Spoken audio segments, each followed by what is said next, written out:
is Sparta! This is where we hold them. This is where we fight. This is where they die. 300 wasn't just a historical war epic. It was a blood-soaked fever dream that redefined action cinema. Behind the sculpted abs, sepia-toned battles, and slow-motion carnage, the production of Zack Snyder's 2006 blockbuster erupted with secrets, grueling training camps, studio battles, and technology that nearly collapsed under its own ambition. What audiences didn't know was how fragile the movie's creation truly was. Today, we're diving into 200 weird, shocking, and mind-blowing facts about 300. The secrets that transformed a graphic novel into one of the most polarizing blockbusters of its era. And stay with us, because the bonus fact at the end will reveal something even hardcore fans never saw coming. Let's dive in. The Spartan boot camp was brutal. The actors didn't just look like warriors, they became them. Before cameras even rolled, Snyder put Gerard Butler, Michael Fassbender, and the entire cast of Spartans through a punishing 8-week boot camp, designed by legendary trainer Mark Twight. This wasn't Hollywood fitness fluff. The regimen was brutal. Hours of weightlifting, tire flipping, bodyweight circuits, and combat drills with minimal rest. Butler admitted he sometimes vomited mid-session, while Fassbender described it as the closest I've ever come to dying in training. The goal wasn't just aesthetics, it was about forging a bond of shared suffering. By the time filming began, the cast moved, fought, and even stood like a unit. It wasn't acting, it was conditioning. The result? A raw physicality that made audiences believe these men really were bred for war. Gerard Butler nearly destroyed his body. Butler's King Leonidas performance was career-defining, but it came at a devastating price. He pushed his body past breaking point during training and battle scenes. By his own admission, Butler developed severe back problems and tore multiple muscles, injuries that plagued him for years after filming. He confessed, "My body was a mess. I couldn't pick things up. I could barely tie my shoes." The irony? Butler's shredded physique was celebrated worldwide, even landing him on fitness magazine covers. Yet the physical toll nearly derailed his career. Long after the movie premiered, Butler continued to struggle with the lingering pain, a reminder that behind the immortal image of Leonidas was an actor who paid with very mortal suffering. The film was shot almost entirely indoors. Audiences felt like they were standing on the scorched plains of Thermopylae.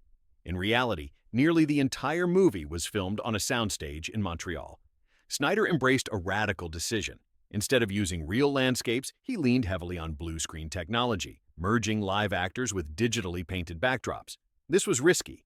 If the visual effects collapsed, the film would look cheap and artificial. Every rock, every sky, every Persian horde was crafted after the fact. The result wasn't naturalism, but hyper-stylization, mirroring Frank Miller's graphic novel panel for panel. The gamble paid off, creating a visual language audiences had never seen before. But on set, actors often fought imaginary armies, swinging swords into empty space, trusting the magic would come later. The iconic "This is Sparta" Mamashi kick was improvised. One of the most quoted moments in movie history almost never existed. In the script, Leonidas was simply supposed to order the Persian messenger killed. But on set, Butler suggested adding a physical explosion to match the intensity of his line. Snyder encouraged him to experiment, and Butler unleashed the now famous front kick into the messenger's chest, sending him plummeting into the pit. The crew immediately felt the electricity. It wasn't just a kill, it was a statement. Later, Snyder enhanced the impact with slow motion and sound design, transforming a spontaneous improvisation into an immortal meme. Not scripted, not planned, just raw instinct captured forever. The Persian army was made of duplicates.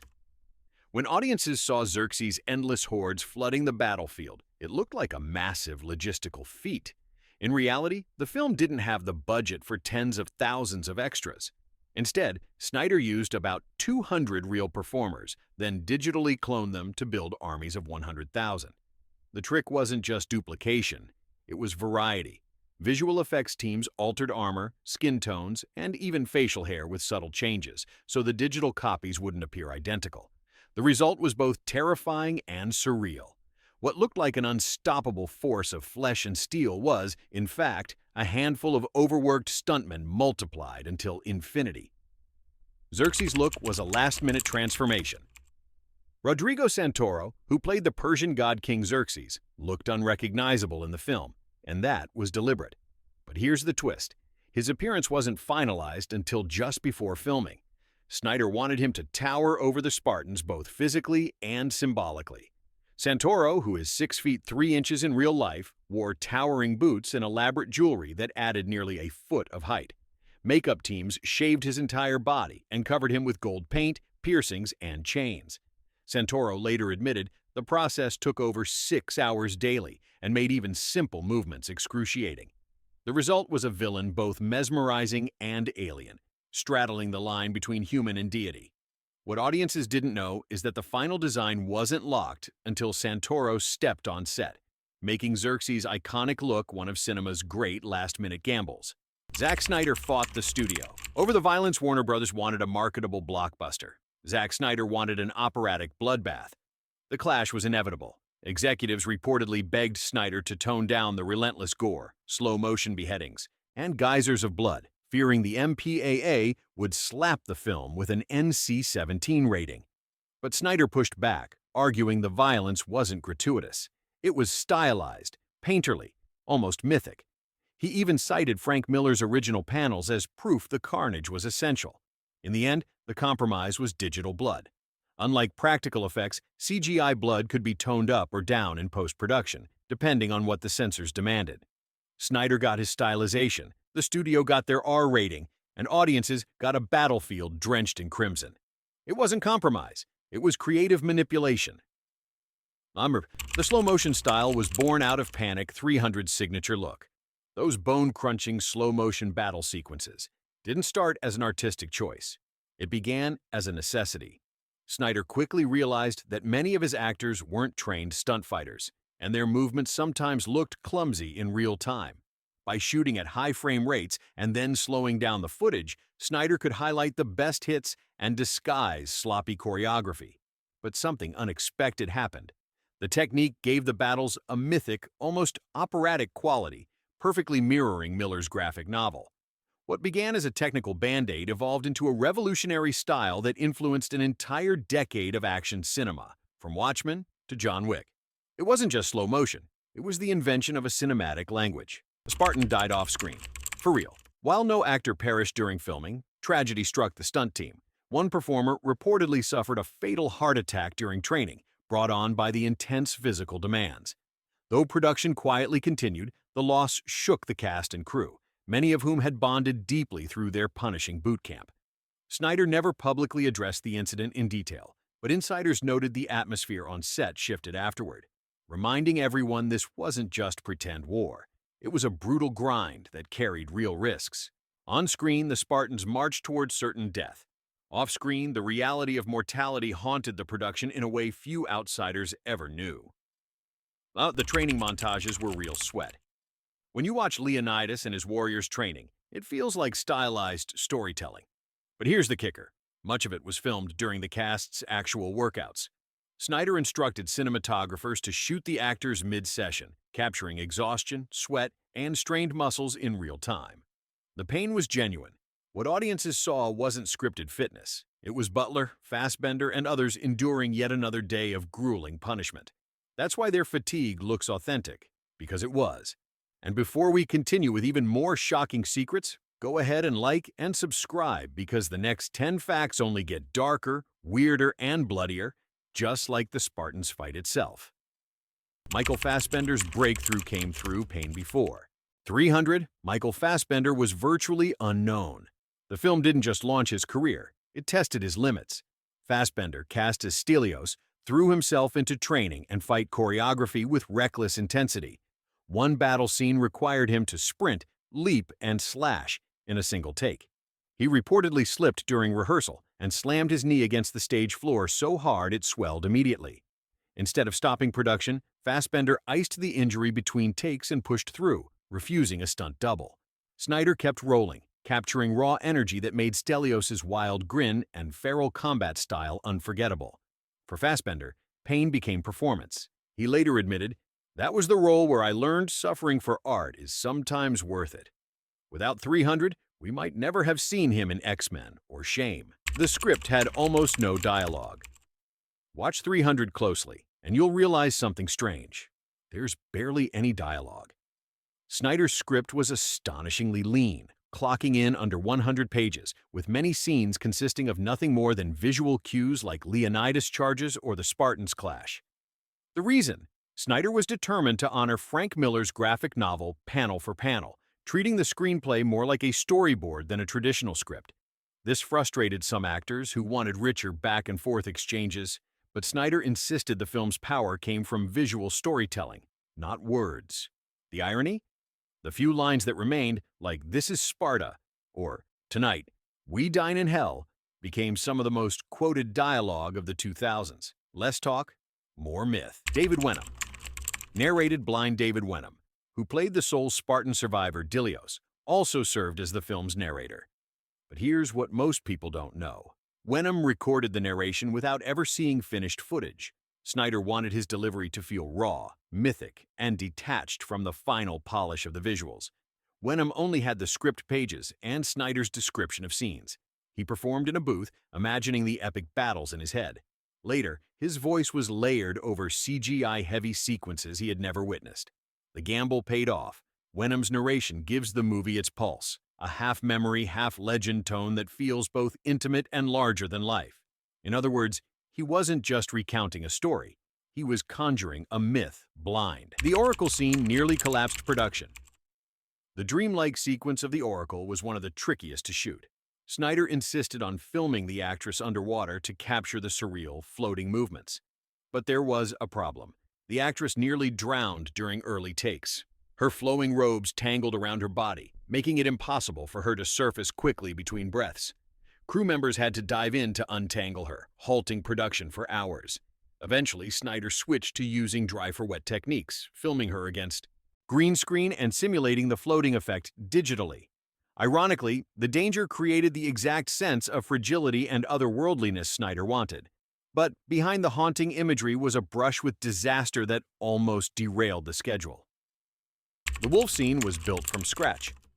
The opening sequence, where a young Leonidas faces off against a monstrous wolf, set the tone for the entire film. But here's the secret. There was no wolf, no snowy forest, and no hunt. Everything was created from scratch. The set was a small soundstage covered in fake snow, with Butler acting against a green screen. The wolf itself was fully digital, built frame by animators who studied real predator footage. Snyder demanded the wolf appear both real and mythic, so its proportions were deliberately exaggerated. Longer fangs, glowing eyes, unnaturally fluid movements. The result was a nightmare creature that symbolized Leonidas's destiny. Audiences believed they saw a boy battling nature. In reality, it was Butler wrestling shadows and trusting technology to make it terrifying later. Lena Headey fought for her role. Lena Headey, who played Queen Gorgo, wasn't the studio's first choice. Executives initially pushed for a more bankable name, fearing a relative unknown couldn't hold her own against Gerard Butler's ferocity. But Headey reportedly impressed Snyder during auditions with a performance that mixed regal authority and fierce defiance. She argued that Gorgo couldn't be a passive queen. She had to be the emotional spine of the story. Headey even added her own touches, like delivering lines with cold, understated power instead of melodrama. Snyder backed her, overruling studio hesitations. The payoff was huge. Headey's Gorgo became iconic, and later helped her land her legendary role as Cersei Lannister in Game of Thrones. It wasn't just casting, it was vindication. Xerxes' voice was manipulated. Rodrigo Santoro's physical transformation into Xerxes was extreme, but the character's voice wasn't entirely his own. Snyder and his sound team digitally altered Santoro's natural speech to give Xerxes an otherworldly resonance. They deepened his tone, layered multiple takes, and added subtle metallic filters, making his words sound simultaneously seductive and terrifying. Santoro joked in interviews that he barely recognized himself when he heard the final cut. The decision wasn't just cosmetic.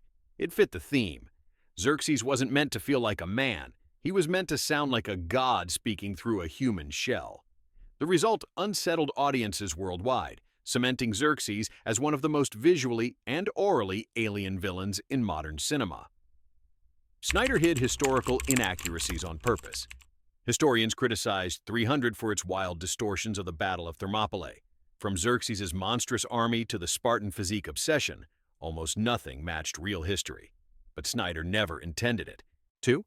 In fact, he leaned into the inaccuracies. His defense? The story isn't history. It's propaganda told by Dilios to rally Spartan soldiers. By framing the narrative as an exaggerated retelling, Snyder gave himself permission to amplify everything. The abs, the blood, the monsters. What audiences didn't catch is that the unreliable narrator device was baked into the film's DNA. Snyder wasn't teaching history. He was showing how legends are made, and how myth can be more powerful than fact. The movie sparked political controversy. When 300 premiered, it wasn't just entertainment. It was political dynamite. Iranian officials publicly condemned the film, accusing Hollywood of portraying Persians as monsters and barbarians. State media even called it a U.S. propaganda campaign against Iran.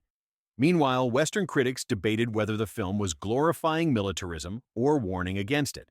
Snyder brushed off accusations, insisting he was simply adapting a graphic novel. But the controversy fueled ticket sales. Suddenly, 300 wasn't just a movie. It was a cultural flashpoint.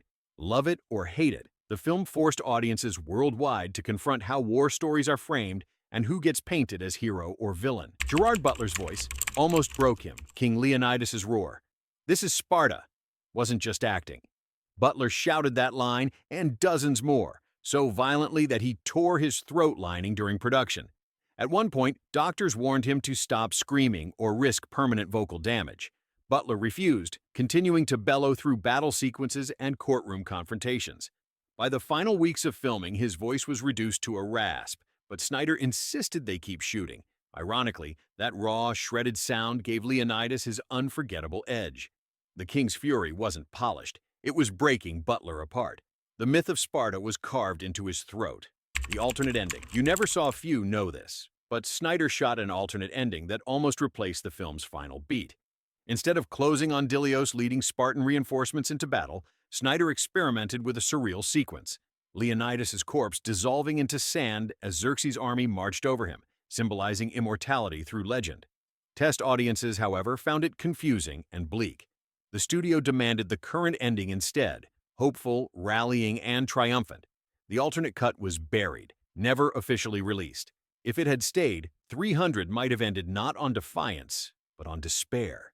A forgotten version of the story lingers, locked in Snyder's archives, a shadow ending few fans even know exists. 300 wasn't just swords, shields, and shouting. It was a battlefield of bodies, egos, and technology. A film where actors bled for art, where studios clashed with vision, and where myth conquered history. The legacy of 300 lives, not only in its quotable lines and iconic visuals, but in the sacrifices behind the camera. For better or worse, it redefined action cinema and reminded us that legends are built on sweat, blood, and secrets. If you learned something new today, hit that like button, subscribe for more behind-the-scenes revelations, and remember, in Hollywood as in Sparta, the truth is always stranger than the myth.